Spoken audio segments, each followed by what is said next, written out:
পারিবারিক বন্টননামা দলিল করতে কি কি কাগজপত্র প্রয়োজন?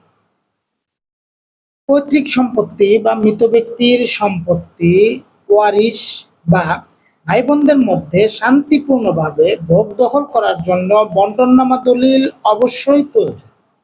এই বন্টননামা দলিল করতে কি কি কাগজপত্র প্রয়োজন আসুন জেনে নিই।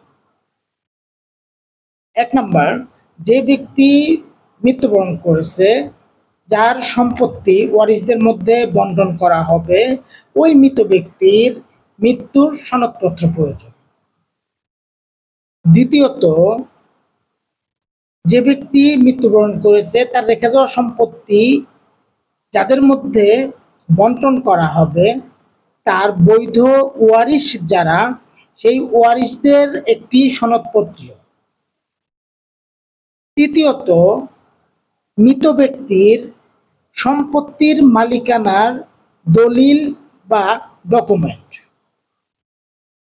চতুর্থত, সকল ওয়ারিশদের সম্মতি। এখানে যদি কোনো ওয়ারিশের সম্মতি না থাকে তাহলে আপনি বন্টননামা দলিল করতে পারবেন না, কেননা সকল ওয়ারিশদের সম্মতিতে বন্টননামা দলিলে সকলের স্বাক্ষর করতে হয়, বিধায় সকল ওয়ারিশের সম্মতি থাকতে হবে। ধন্যবাদ সবাইকে।